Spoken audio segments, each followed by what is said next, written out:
for her thing is. Ian, I'll say this too. Be a little bit closer to your computer. Your audio comes in and out sometimes. Okay. All right, you ready, guys? Yep, Is that better? casting to YouTube, and that should be opening right now, aka welcome. Welcome to Writer's Lunch. Very happy to have you guys here today for a presentation by Ian on his favorite magic system. So we're going a little genre as we are wont to do. I'll let Ian introduce himself, but I for sure I will hop off after. I will hop on to that. Sorry, after a little introduction about some of the things that we at Tomeworks are doing coming up, including our events at Comicpalooza coming up in late June in Houston.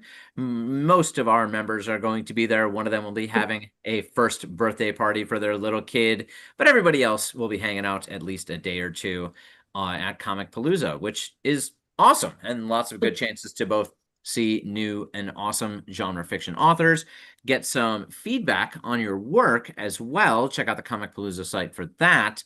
And I hear from some of us and some other great authors in Houston and invited guests as well. So we're also going to be at Right Hive in July. I believe July 9th is the weekend that occurs. Sean, I know you're there. I believe Anna and Daphne also created some stuff, and so did I for Right Hive. And if you haven't heard of Right Hive is a, pay what you will kind of online pre-recorded conference, and then you hang out with the guests inside of their Discord so that you can converse and learn more. So I've created a workshop for them that was based on one of these writers' lunches. And that one was the urban, not urban myths.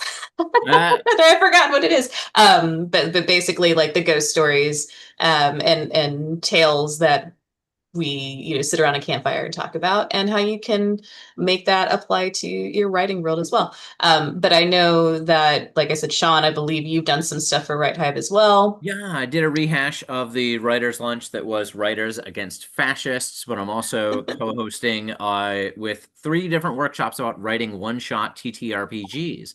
And so if you're interested in writing kind of little one-shots of Dungeons and Dragons or any other system out there, this is a great little primer on it. And like we said, this is basically, it's a very DIY conference. I love Right Hive for really being like a grassroots kind of thing, but it's all online, and check it out. I put the link in the chat. Yeah. Next month has two very big things for, I think, for cultural reasons. It is Pride Month, but we also have Juneteenth, which is not celebrated across America enough. And so next month, we're going to be doing things that we hope are representative of both engagement. So I'm going to be working on badass anti-heroines, because a lot of times, especially in older fiction, your anti-heroine is coded as a lesbian. And even though I love that, there's some things to break down, as well as ways to make your character more realistic and less scary to the norms. We'll also be celebrating Juneteenth. We'll be talking about ways to name your character. And for some reason, I'm blanking. Ian, tell me what you're going to be doing next month. I'm going to be doing problematic tropes and how to fight against them. The original one that kind of spawned that was the bury your gays trope, which people tend to do because of the moral codes that didn't allow gay people to be featured on screen, but they, I think, still wanted to include them in narratives, so they would just kill them. Yeah, unfortunately. So we're going to be trying to honor those who've gone before us in the community. And Anna is going to be talking about Juneteenth as well. We will be skipping in July. We'll be skipping the first weekend because it is Independence Day. Isn't it literally Thursday? It's literally Thursday. No, it's Wednesday. I think the third is Close actually enough. the day, but it's close enough. Yeah. But I'm going to go ahead and put into the chat our YouTube channel, because we are slowly migrating everything from Facebook that we have recorded for writers' lunches. So if you can't make it to the Right Hive, but you want to see the original programs that we based it on, they all come from here. And you can check them out there over time if you follow us, and you'll be able to see when we come up with new writers' lunches reference that maybe you weren't able to make because you were busy this Thursday. All right. So after all of that, Ian, tell us a little bit about yourself. So I'm going to jump in as Ian fixes his audio. Actually, Ah. and just say this because magic systems are also sci-fi systems, and so in a lot of ways, it's how you're ordering, what's going to be. And so it's interesting, and I'm going to love to see how Ian brings up kind of things like physics in terms of magic systems, Mhm. because when people are writing science fiction and they're thinking about what in the future will be faster than light travel, they'll come up with new physics, things that Mhm. logically make sense even if it's not real, let's say. And in a way, it's so interesting to me that magic systems like where there's equal exchange, try to obey some sort of physics, even though you don't need to. You don't need to at all. And so Mhm. it's terribly interesting to me that there's like internal logic in there as well. That's going Yeah, to there's be varying a big levels. thing. And Ian, cut us off whenever you're ready. But Yeah. I've recently finished the editing science fiction and fantasy course that I set up for the Editorial Freelancers Association, where I taught new editors basically how to do their job. And I covered this in depth as well, but I love it from Ian because he is such a huge nerd about magic. Yeah. And honestly, I've stolen some of your previous conversations so that I could teach better. But aligning these things makes a lot of sense because the speculative elements do, for the most part, the same thing in the story. It's just the setting is different. But if you make up a faster than light, travel speed, is that tremendously different from a story standpoint than Oh, a portal that, that's just magic. yeah. Totally magic. Well, you know what they say, any sufficiently advanced technology is indistinguishable from magic. That's the quote. There we go. Yeah. I think it's Arthur Yeah. C. Clarke. That was his third rule. Mhm. There's a number of other ones. Are you going to cover them? No, I'm not gonna be dealing with the technology sci-fi side. I'm gonna be more dealing with just the magic side. I titled this favorite magic systems, and I think it would have been more correct to title it hard versus magic systems that I like and I'm going to talk about. But that's really wordy, so I'm just gonna call it favorite magic systems. Um, but yeah, just to get started, a little bit about me. You guys know me, but I'm Ian Everett. I'm a Houston-based fantasy sci-fi writer, a little bit of horror elements sometimes. I write a superhero web serial. Inheritors was the original name. It is now called the Mega Jewel series. It was a top 50 of all time web serial on Top Web Fiction, and it has book one, A Fraction of His Power, out. You can read it on the website, the megajewelseries.com. Totally free and available for everyone. I'm also a member of the Tomeworks Editing Collective, and I play a lot of D&D, and I like to do Muay Thai in my free time, so kickboxing and stuff. So, but let's talk a little bit about magic systems. Magic systems are, for me anyway, just that. It's a system in your story, much like politics or economics, uh, that has an impact on the world, the setting. Um, Usually, when people are world building, they tend to put it next to each other. Like they'll usually start with the magic system because most, I think, fantasy writers tend to politics is black magic. Uh, what they mostly tend to do is they'll do magic system and then they'll be like, oh, I need like a world building, stuff. I need a document, and they'll start doing all their other stuff too. Usually geography comes next, and then they'll think about the factions and they'll try to, do a lot of the tropes. They'll be like, I need a medieval kingdom, I need an empire across the sea. I find that magic systems get treated often quite a lot like that. So I tend to think of them as like political or economic systems. They are systems that are involve power among individuals, and have an impact on material reality for people living in that world, just like politics and economics do in our world. So that's how I tend to think of it. But the thing that distinguishes magic, of course, is that it operates through supernatural means, extra causal means, whatever have you. You know, someone calls on spirits, channels a power, invokes a rule, knows a true name, and they produce an effect on the world. That's pretty much the basic idea of magic, quote unquote. It can usually be very simple or very complex. And today I'm going to kind of break down the dichotomy of hard versus soft, which is probably something that most of us have heard discussed before.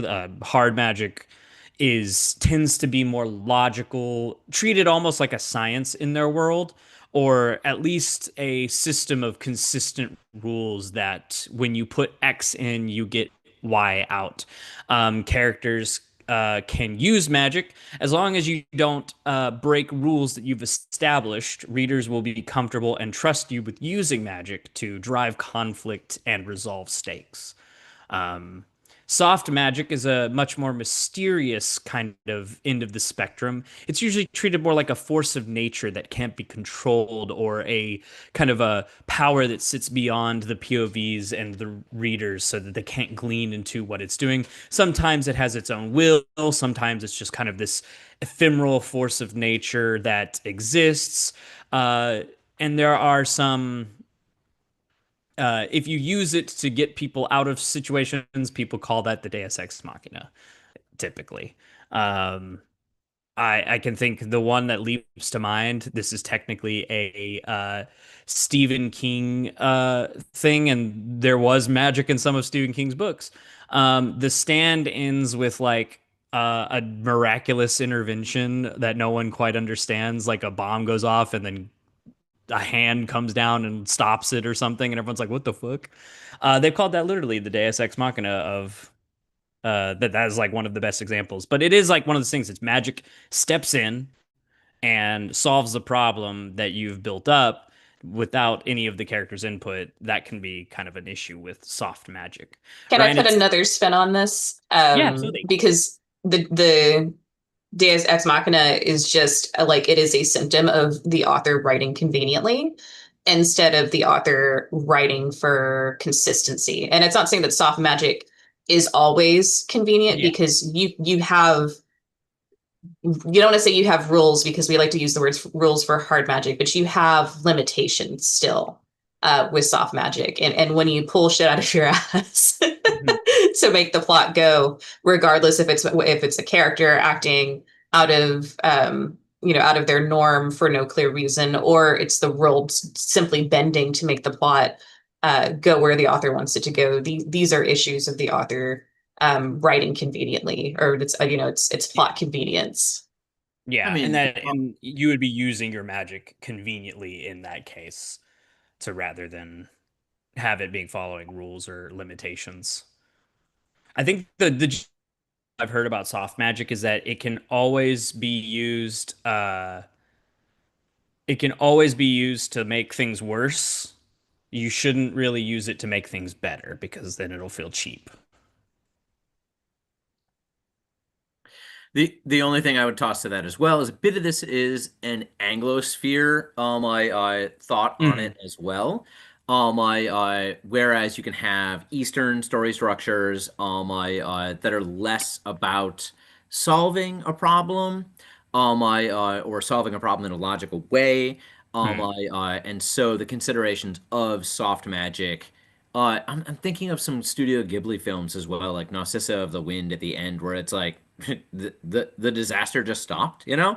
But Yeah. it befits, a different type of storytelling because it was about the character development. It wasn't about what was happening in the environment. Yeah.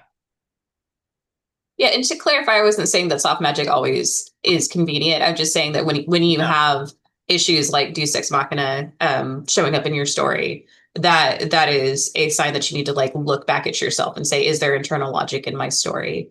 And don't use the magic conveniently. Yeah. All right, sorry to interrupt. No, no, this is great. Great stuff. This is the kind of stuff I thought that this topic would generate. Ryan, it's interesting that you bring up the Brandon Sanderson rules because I do have a slide on his three laws of magic. But to go back to this slide, people have different opinions about where things lie on the soft and hard end of the spectrums. You can see here, this is one example I found online where for a lot of people, Lord of the Rings is generally a soft system. There's not really any rules, especially not for the perspective characters. They don't really do magic themselves. They kind of seem to be more at its whims. And the characters that do magic, they don't really explain too much of it. They kind of just seem to have the powers innately, and they can do a lot of things with it, but they do have some limitations, which is how Tolkien kind of also sidestepped a bit of the Deus Ex Machina stuff. He didn't have his characters just constantly saved by, say, Gandalf's magical intervention or whatever. Um, But then on the other end of the spectrum, you have things like it's interesting that they chose Full Metal Alchemist to represent this, but a lot of people consider Full Metal Alchemist to be a very hard system because of its main limitations, which is the equivalent exchange. There's a breakdown that I go into a bit later about it, but generally people consider it very hard because of that limitation. It has one consistent rule, and that is you put magic in, or you put materials in, you have to know about the thing you're doing, and then you deconstruct and reconstruct. Basically, that's the idea. That's a very, very poor simplification of it. There's like sciencey aesthetics to it because they'll draw alchemic circles and do calculations and stuff. And then they kind of sidestep it with the state alchemists who have like always prepared alchemic circles. But uh yeah, that is it's a fairly hard system. Avatar is also a pretty hard system if anyone's watched that show. But the um the bending rules are very consistent and very logical throughout the show. Yeah, And if you don't have water, you can't use water magic. If you don't have yeah. fire, you can't use fire magic. And some of the expansions that they do, like when they expand some of these rules, like for instance, when water moves into blood bending and metal and earth moves into metal bending, those expansions kind of make logical sense too. And this is kind of something you were talking about, Sean, about like physics and how magic systems will sometimes adhere to physics even when they like you wouldn't think they'd have a reason to because it's magic, right? But I find that that is something that hard magic systems do a lot more than soft magic systems, is that even if like a rule isn't established, there's always this kind of unofficial rule hanging over a lot of hard magic systems that they honor the laws of physics. But sometimes you'll even see soft magic systems still kind of adhere, and that's probably just because we're writing from, a human understanding of the universe, where it's hard for some people to comprehend beyond the laws of physics, and so even their soft systems will align with it. But yes, Brandon Sanderson's kind of for me represents the very, very he represents the camp that is a big proponent and big users of the hard magic systems.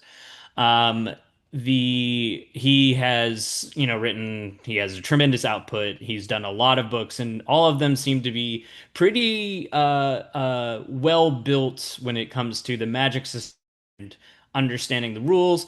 And I think that that kind of comes from the three laws that he's laid out seem to be his kind of personal philosophy, his guiding star to how he approaches it. So his own rules that he applies are these laws. The first one being that your ability to self-conflict with magic is directly proportional to how well your reader understands the magic. Um, his second limitation, or his second law, is that limitations are better than powers. are greater than powers, you should be thinking more about the limitations, and you should be thinking about what cool things you can do with magic. And the third law is expand what you have already before you add something new. So, kind of dive into the rules that you've already established rather than adding new rules on. If you keep adding new rules on, you might get into, like we talked about, kind of a weird Deus Ex Machina question. You might lose readership trust, and your magic system might start having not a lot of internal logic to it. So he represents like that kind of like hard magic system.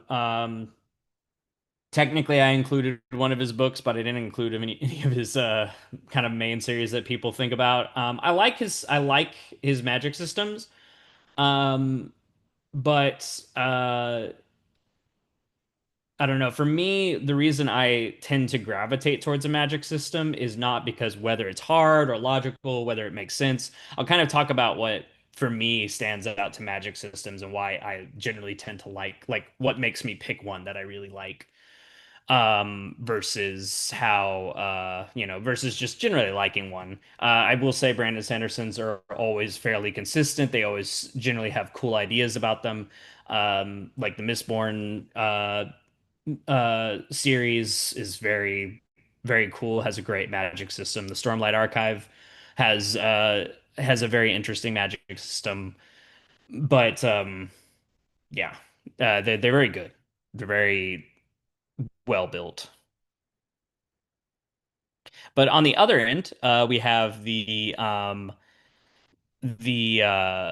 soft kind of side, and I think Tolkien is a really good representation of that. And what his concern here is with magic, if you read this whole text, is not so much the rules and what it because he was pretty broad with what it could do.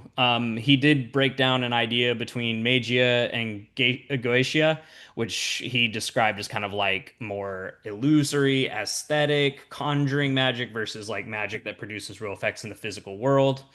Um, the more important thing to him about the magic was what someone was using it for. For he obviously had a very strong opinion, and his story is very thematic on good versus evil, where evil is dominating other people and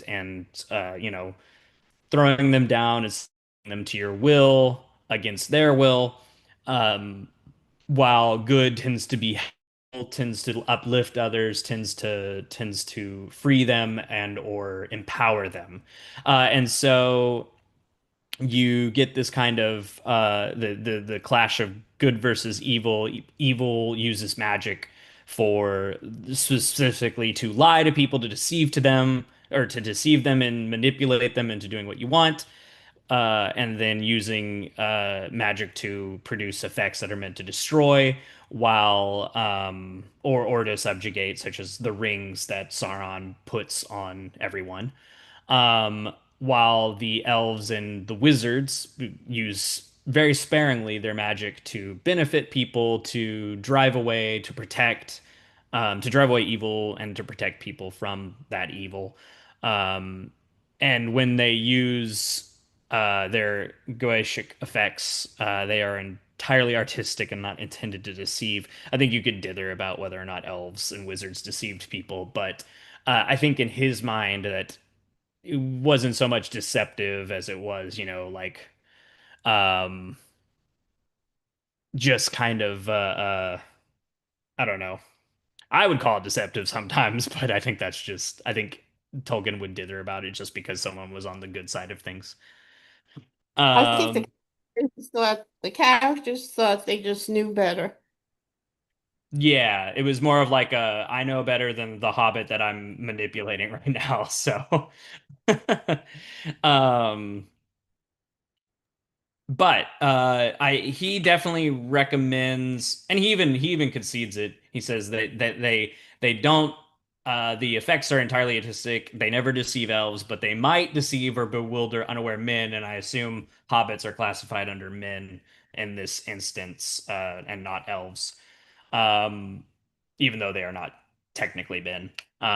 But being mortals, they can sometimes be deceived or bewildered by these such effects. Um, so, but yeah, Tolkien kind of represents that very softer side, the side that wants magic to be more of uh, uh, a wondrous thing, a thing that is, beyond the understanding of the perspectives. He was writing about hobbits, and for him, the hobbits were he said there was no magic about them except the magic of ordinary people. And I think that is kind of the what makes the soft magic system like interesting or inherently soft is that it's more about the wonder and the mystery that it produces than it is about, following strict rules or logical consistencies. Uh, and hence why people argue about using it for Deus Ex Machina or to resolve stakes because it can feel a little cheap if you don't do it right. I'm not saying you can't do that. I think there have been instances where people used soft magic to resolve stakes, and that was, you know, I think allegorically it can work. Like if you are, for instance, I would consider the Chronicles of Narnia a very soft system. Like the people that are powerful just kind of do things. But that's also because it's Aslan is literally Jesus. So when the soft magic of him undoing whatever claim the witch has on Edmund, it's because it's the allegory for Jesus dying for your sins and taking them from you. Um, so like for me, like yes, is he using soft magic to resolve like the stakes of something? Sure, but the message, the intent was not, oh, just like a cheap little thing. He's deliberately trying to I don't know, ape is the right word, but um model it off of the biblical narrative of sacrificial redemption of Jesus. So that is one argument I would make of a Deus Ex Machina because it literally is God coming in and saving you. Uh, yeah, Ryan, you bring up the Death Star trench run. The Force is considered, I think, like a softer system. I think when the prequels came out, it started to get a little like harder, as especially with all the games and the novelizations and all that stuff, where they kind of had to like strictly define RPG mechanics for the Force. It started to feel a little harder, but the original series, it's more of a mystical Force. Um, and I think what makes the original Death Star trench run not as bad a Deus Ex Machina is because the theme of the movie up to that point was kind of like Luke like trusting in the Force and like like he was trying to a lot of his character arc was revolved around like embracing it and feeling it and actually using it to his advantage. Um so when he finally does, that's when you get that moment where he uses it and successfully saves the day. That's less of a I don't think of that so much as like a cheap resolving of the stakes because it is kind of the theme of the story. Um, but I'm going to talk about some of my particularly like magic systems that I like. Not necessarily so much, like that I think these are like the greatest of all time. These are just kind of like some of the ones that I like a lot, whether they are aesthetically pleasing to me or thematically, I like them a lot. And the first example I have is one where I think like I think this is very under people kind of piss on the series, especially with the show adaptation going on right now. There's a lot of discussion around it. I think that the Wheel of Time has one of the strongest blendings of aesthetic and thematic magic of books that I've read. The world building leans really hard on the idea, this aesthetic idea of weaving. There's a lot of ideas around weaving and like joining together, intertwining things. You get a lot of the narrative revolves around being bound by fate, being bound by the patterns of the wheel spinning around. Um, feeling like you are stuck, kind of bound up by cords. But also, the magic itself is called weaving. There, people, um, trying to formulate my thoughts because I have a many thoughts about this. Um, the some of the stronger characteristics of it kind of sell the idea that thematically, like, people are stronger when they are together, when they are working together and in harmony. And RJ was coming from a little more of archaic, especially about men and women.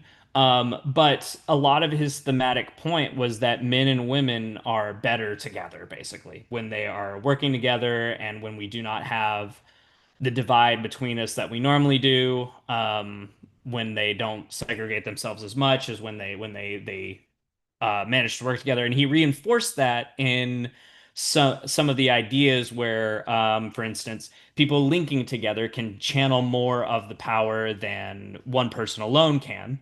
And men can only link up to a certain amount, but when you add women into the mix, the link can grow exponentially. The number of people linked together can grow significantly. Um, so he had this kind of like gendered idea that men were stronger than women in this power, but that women were more artful and could link more and could do more subtle things with it. I see Shannon smiling already. I don't know Is that I would say I'm just like, gender shit. But Yeah, it is very gender fluid. Um, Even down to the male and female halves of the power side N and side R. Uh, there is a lot of this kind of gender discussion. And do I think that he handled it well in all cases? No. No. I think I've described his handling sometimes, like, he has a lot of like really authoritative, powerful women in his series. I don't want to undersell that part, but I do want to sell that sometimes he wrote them like a person writing about an alien species. uh, which is very funny to me. But Ryan said a significantly powerful alien is indistinguishable from God, and I'm kind of pulling that one here. yeah. Well, and that is kind of interesting because when we start the series, men are not allowed to channel, mostly because of something bad that men did a while ago. But uh, they have a taint on their half of the power, and so whenever they use it, they tend to go mad. So the only people allowed to safely channel are women, and they strongly regulate uh, uh, male channelers, which is kind of interesting.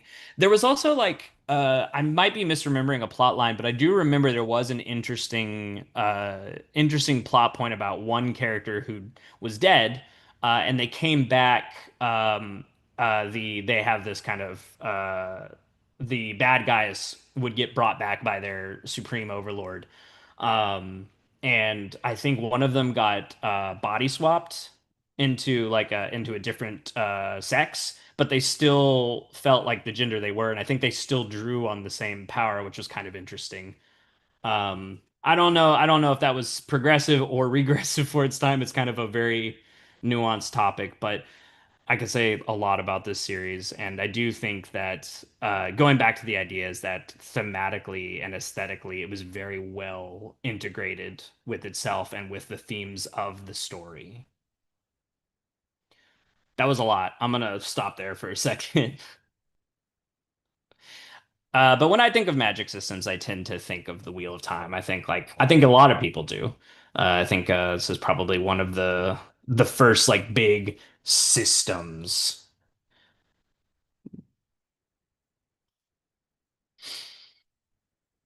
Uh, this is a book I read pretty recently. I would consider this a soft system, but The Broken Earth, which the first one is called The Fifth Season, is about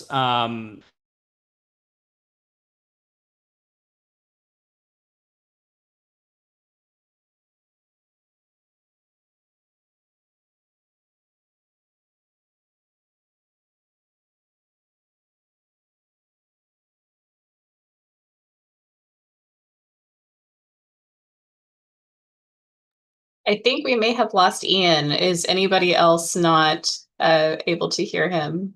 Yeah, I lost his audio too. Sorry. Oh man.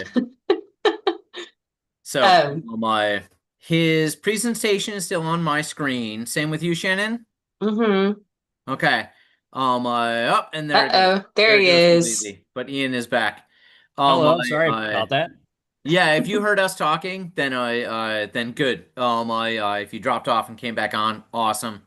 But it just might be a slow internet. It happens. You know, our Yeah. magic systems are not nearly soft enough to take it in stride.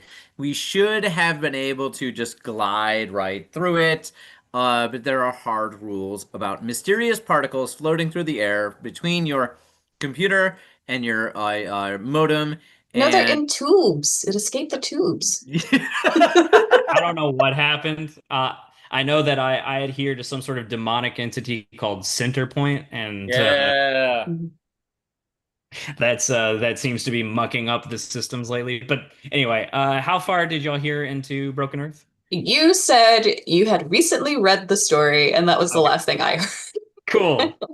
Yeah, I did I recently. want to know if they actually say in the book that this is magic, because to me, this is science fiction, what I'm reading They here. do call it magic. Yes, they actually specifically use Say that that term it's magic. more in the second book, but they do specifically start to call it magic. There is, I don't want to spoil too much, but there is orogeny, which is the drawing on heat and kinetic energy to move the earth. And they have like little organs. Yeah, a lot of this does smack of sci-fi at first, but then there is like later on they kind of expand that there's more applications of this power and that all life just kind of generates this magical energy that can be used and can be controlled. To me, it kind of comes across as like this kind of soul magic that lies underneath everything, or spirit magic, or whatever have you. But the base idea of the system is the origins. They draw on heat and they have kinetic energy to move the earth. The biggest rule that they have for this system is that it's pretty dangerous to wield. They're constantly doing a thing called spinning a torus, which is their little field that they draw heat from to power their stuff. I do I do think that it is like a blend. I think we would call this a sci fantasy because it is a strong blend of science fiction, and it also has fantastical elements. Some of these things simply don't exist in real life. It's kind of like how Star Wars is a sci fantasy. Yeah, there are sci-fi elements to it, but you can't get over the fact that at the end of the day, it is technically magical.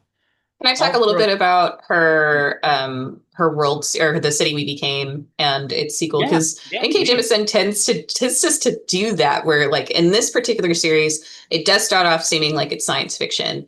In the world, I'm sorry, in the city we became, which is a different series, the same author created, it starts off being very clearly a magic system. People in the city of New York essentially become a composite organism that is the city and protects the city.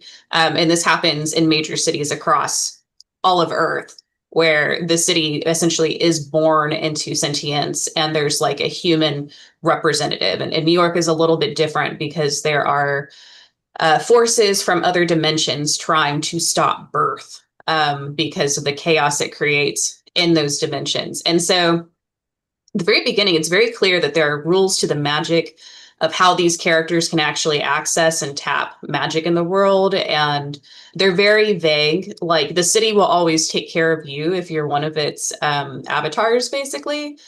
So it gives you good luck. Good luck is supposed to happen.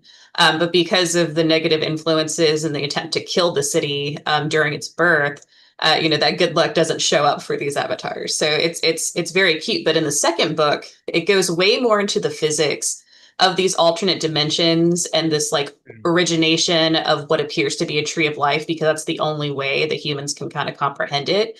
But there's a physics element to, the farther and farther these negative forces insert themselves into your world, the more essentially your world is an apple on that tree. And the stem holding that apple to the tree is bending farther and farther from the core of the tree. Eventually it will break and you'll fall and everything will die. But there is this element of like there of a person who's got a very scientific mind that can comprehend all this. And so she's trying to describe in metaphor what she can't describe in mathematical terms and in the way like the gravity works in this alternate dimension that she can conceptualize, but she cannot explain to you. So it's pretty funny because it's all science and the ability to access this like multidimensional energy that appears to be magic is all science driven. And all the things that are happening have a scientific impact in this alternate dimension that actually powers and fuels life in the universe or in these multiverses. But in essence, like Manhattan, the character of Manhattan draws from the power of Manhattan. It appears to be magic throughout the first story. So it's kind of funny because it is science still, but it's definitely much more urban fantasy as written. I'll throw this out there as well with Dragon Riders of Pern, which sounds like it's fantasy, but actually like the dragons were genetically bred in order to do a job, and it's to fight against particles that are coming from, you know, outer space, and there's all these physics in there and stuff, but it totally just seems like, you know, fantasy, historical, until you like peel back the layers and there's sci-fi underneath. Yeah. I think this has been a trend that's been growing, and I would think we've talked about it before, but there's this kind of blending of genres, especially as we explore these spaces. People find ways to like kind of cross over science fiction and fantasy, kind of just have a really natural bridge between them. If you can imagine faster than light travel, it's not hard to imagine soul manipulation and other things that technically are magic, but you could dress them in sci. Likewise, you could also dress faster than light travel in a magic aesthetic, and it wouldn't change the function of it, but it would, you know, would you call it a different genre at that point if someone uses a spell to leap from planet to planet, or if they use a and black hole drive to do so, you know? I think another thing that we can think about with soft magic is characters that are from species that have magic, because it's never clear why certain one. So, like, say you have vampires, and I'll use What We Do in the Shadows as an example. All the vampires have a different power. You know, most of them can turn into bats, but they have like different specialties. But there's no explanation of why. It's all magic. Yeah. That's a soft magic system. Yeah, and I mean, if you peel back the Broken Earth stuff as well, like behind, like at the very end, there's not really a lot of logic behind why this magic emerged. It just did, you know, and like that's to me what generally like a softer system. Yeah. Or why some people are stronger than others. Why, you know, some people have certain capacities with the magic than others, or why this particular species is, you know, endowed with magic in the first place, whereas the humans are not. Like just things like that that aren't explained and that are so variable that you just have to take the author's word for it. And that most of the time you don't even think about because it's so embedded in the world building itself. I think it's sometimes hard to see soft magic system because it works so well just being in plain sight that we don't recognize it as magic, even though it is. The problem is with hard and soft magic systems, at the end of the day, there is still magic, right? And at some point you have to go, well, this is supernatural. This thing cannot happen. Like reading someone's mind is not something that can happen in real life. Telekinesis is not something, as far as we know, that can happen in real life. You know, these things will buy into we'll suspend our disbelief for that because we know the tropes are well established. And then we'll get into, oh, well, now it's like a hard magic system because the telekinesis can only lift this much or this distance or this, you know, that's why it feels more like a science. I'm like, well, kind of, but at the end of the day, it still is magic. Speaking of science magic that kind of really blends those lines, Full Metal Alchemist is, I think, a really great magical system that also kind of builds on the themes of its stories.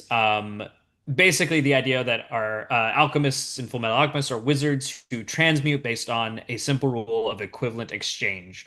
To create a transmutation, an equal amount of materials and energy must be given. you must comprehend what you're doing. You must then deconstruct the materials you've provided and reconstruct it into the effect or item you want to create.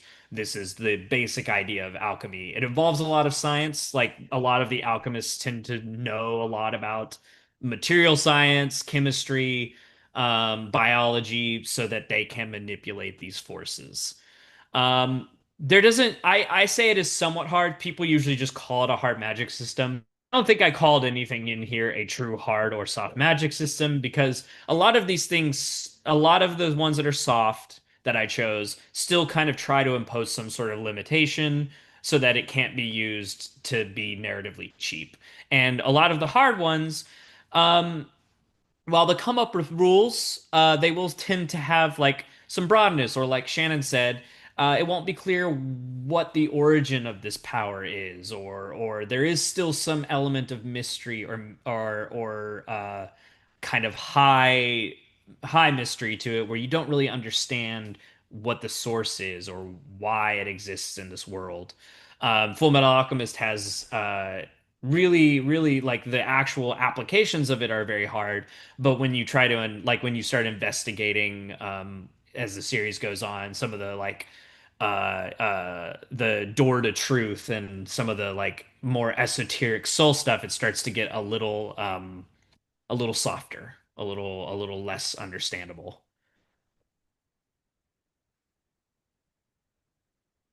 The Old Kingdom is another one that I really enjoy. I tend to think of this one as in the middle of the road. Sabriel is the first book. The basic gist of the Old Kingdom is that it's a book about good necromancers. They control the dead with a series of magical bells. And the big thing is the magic is split into two kind of dichotomies in this one. There's charter magic and there's free magic. Charter magic is generally the harder side of it, where it only certain people can cast it as long as they have been anointed with a charter mark. And as long as I think as long as they're one of the bloodlines, and as long as they do things by a very specific set of runes, they can't do certain things with it, or else they will have physical consequences for doing too much. Um, it's that one is the more limited, like hard magic system. It does feel a little broad sometimes because, like, as long as you know the runes of what you want to do and you have the strength to do it, you can kind of do something. Like, for instance, Sabriel very quickly makes some girls fall asleep by a correct, like, connection of runes that she draws in the air. There's like a monster coming and she wants them to go to bed so she can deal with it. Um, so she just makes them go to sleep so they won't set off an alarm. So she just combines a couple of runes to do that. I mean, and it's like you can basically say, I want to do something, and as long as I can like write the runes to do it, there we go. So that it does tend to not have as many limitations on it as it's kind of sets out to do. Um, but it is not as free magic, which is properly named. It is the raw and unrestricted side of magic. It's generally just like an elemental force of power. And those who tend to tap on it kind of get corrupted by it. Free magic can generally just do whatever you want, whatever the user wants, but it has the nasty effect of like impacting your body very badly because it doesn't really work with human life. Death is a very potent source of free magic. There's like a whole system. The big thing about Sabriel is the River of Death that is in kind of the underpinning world building, where when something dies, they kind of walk the nine gates of death and proceed to whatever is beyond. Um, but there are many beings that go down those gates of death and decide they don't want to go all the way, and more powerful ones tend to come back, and that's kind of where the free magic, a lot of the free magic conflict comes from the story. That's why the main characters are good necromancers; they control these things. But I do think it's a pretty aesthetically pleasing magic system, especially with the little bells of the gates that they use. Those are a lot of fun, and I think a lot of people remember those pretty well. But it's not like amazingly robust. It's just a fun system, I think. The Witcher. The Witcher is magic's pretty fundamental to the series. Sorcerers and sorceresses harness chaos to power many different kinds of spells. That's what Yennefer calls it, anyway. But people have different perspectives on it. There are a broad set of schools with mages tending to be pretty powerful once they learn a lot. Like I think they can do quite a few things if they're particularly talented. Um, and certain people are powerful conduits of magic called sources. Ciri is one of these people. They just tend to be able to use magic to its fullest limits. I think that's pretty much all there is to say about that. But the reason I brought it up is the Witchers have signs, so they can do like a limited little bit of magic, which does specific things. Like Igni conjures fire. I think Ard is like a shield that they can conjure. Um, but because they are limited by these very specific little spells, they don't really know anything about magic besides that, or they might know some things, but they don't know how to practice it. It kind of gives the main characters like a little bit of a feeling of limitation, the same way that Lord of the Rings gives the feeling of limitation to the hobbits, just because they can't do everything Gandalf does. Alchemy also features heavily with potions doing specific things, and the Witchers are made with like a magical alchemic thing, kind of blending that line again once between science and chemistry and magic, where their chemistry does magical things basically. So that's why it feels a bit medium to me. There's these kinds of different ideas of softness and hardness in it. Malazan. This is a book I actually just started the series, and I was a bit intrigued by the magic system. I don't know everything about it yet, but the basic idea is that the Warrens are realms adjacent to the real world, or they kind of are a part of the real world. It's unclear to me right now, and all of the resources I've read on it seem well. They kind of reflect the geography of the world. But these warrens have like specific elements and natures that can be channeled by mages that are attuned with them. And when you are a mage, you are kind of like more like generally more in tune with like a certain warren. Like there's a path of fire, there's a path of death. Um, and there are other races in Malazan that have their own unique warrens that they access for specific things, while humans access the paths that were created for them. Some specific applications is mages often use them to travel places, and they can join together to weave different effects from different warrens. Um, a lot of this is very like it's a very military fantasy so far, so it tends to be less about what the specific things the mages can do and more about like how they're living in war life and how they use it in combat. But it is a little more like it's a little bit soft with how it can be applied, and the people that really harness the magic system to its full potential tend to be basically gods. So there is the kind of softness to it. But these people suck, so they're not saving the day. They're so far anyway. That's what I'm observing. But yeah, it's definitely a military fantasy, which I kind of like that, so it's working for me. But what would I consider the Umbrella Academy? Well, the Umbrella Academy is superhero stuff. And for me, superhero stuff tends to be pretty soft, but I admit that I haven't really explored Academy, especially not the comics. I've seen some of the show. But I'm interested, what would you consider the Umbrella Academy? Is really my main question. Because I don't want to talk about something I don't know I as much.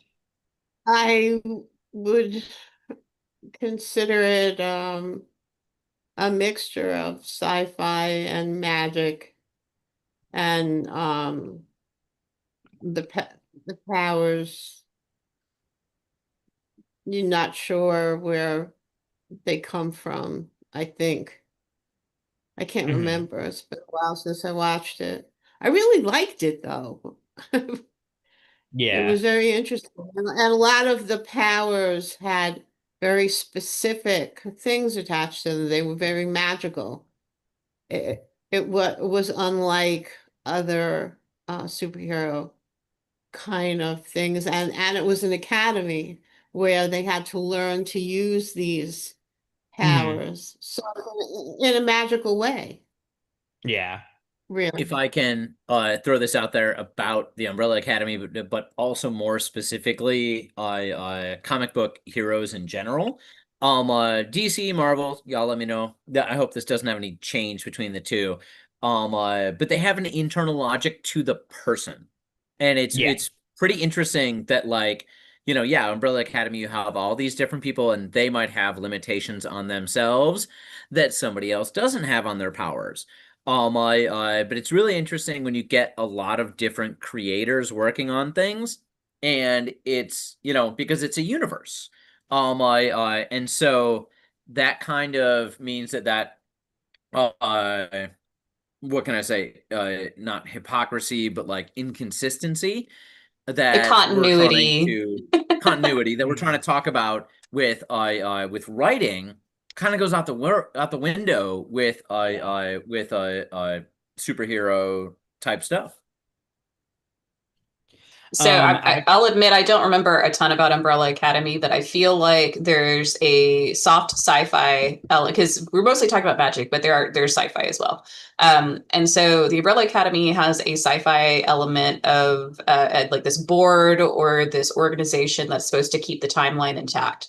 And so from that sense, there's not an explanation deep explanation of how time travel works. There's the like the good enough that will follow it, right? And so that makes the science very, very soft. And then these characters that are special because of this event that happened before their birth all have specific powers.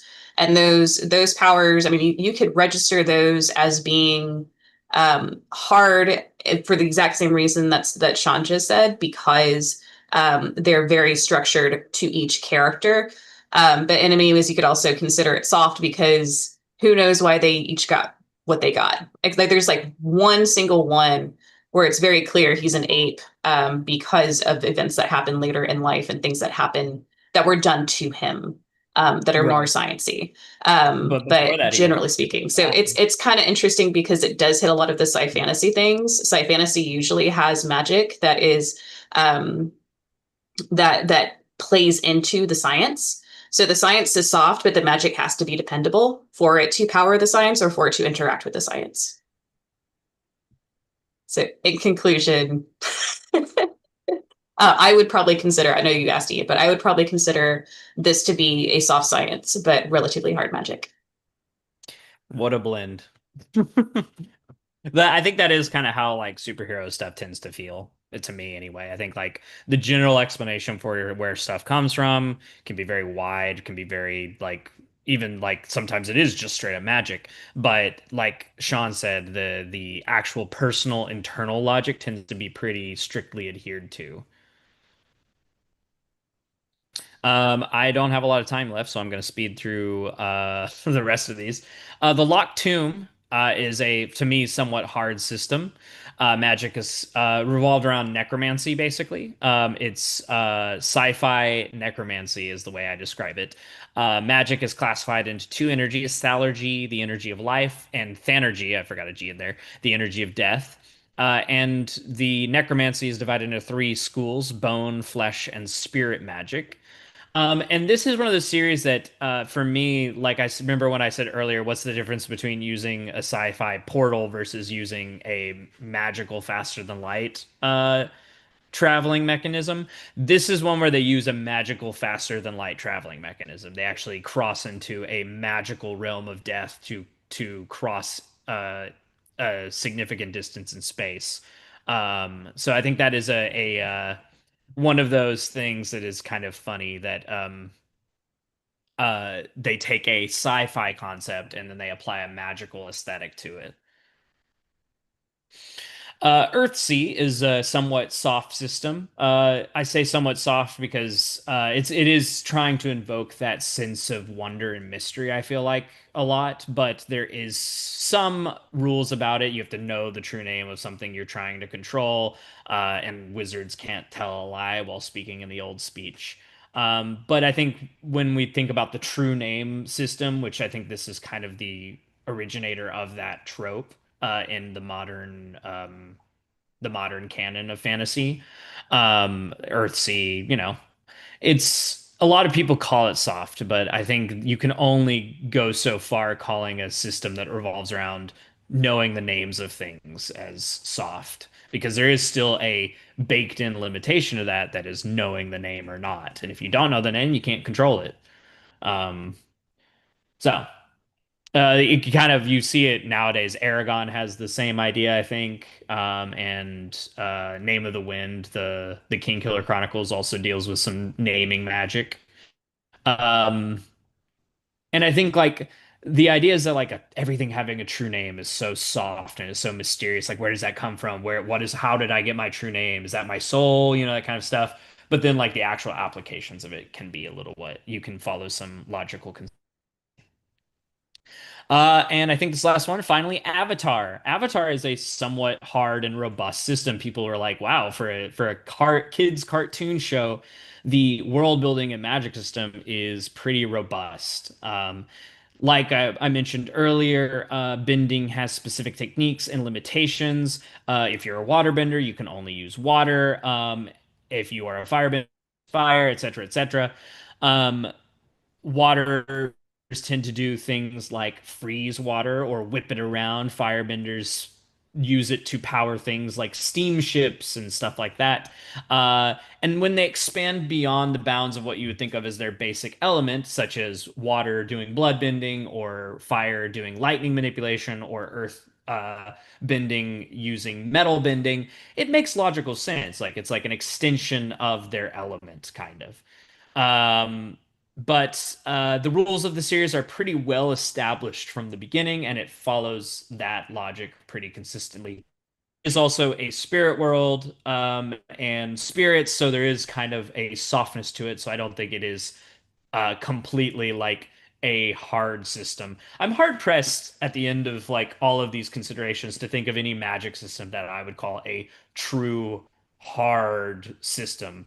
To me, these are only like kind of helpful tools to kind of talk about, well, does this have more rules and logic and consistency, or is it more about creating a sense of wonder? And those two are like kind of the dichotomy that I find in the difference between the two ends of that spectrum.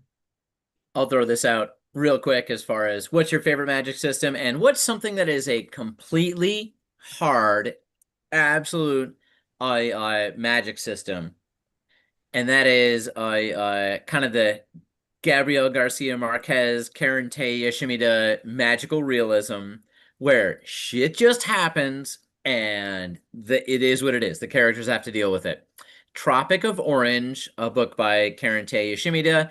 Someone picks up an orange and it happens to have a thread, an invisible thread running through it that is the Tropic of Cancer. And so as this orange gets like gets put in a cart, gets taken to a truck, gets trucked to America, like everything changes around it. The environment changes around it. And there's an invisible, unbreakable string that is just knocking stuff over.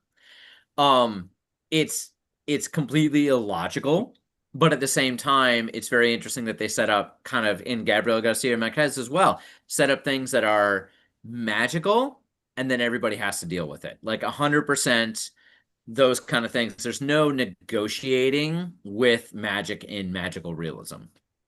Yeah. I just say that yeah. I think that that last TV show, that Avatar TV show, is totally a ripoff of The Last Airbender. What? It's It's on purpose. sounds like, I haven't seen it, but it's like a ripoff of The Last Airbender. The Avatar: The Last Airbender. I didn't call it The Last Airbender because there's also The Legend of Korra. Avatar is the whole series.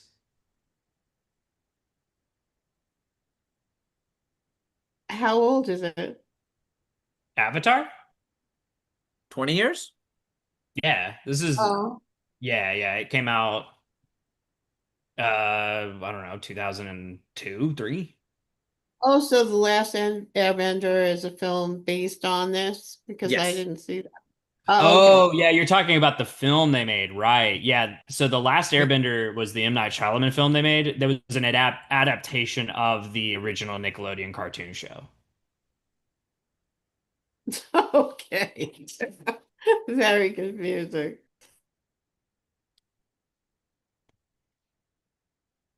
We are over time though. I told Shannon I think this could go either way, and it went the way of talking too much. Uh,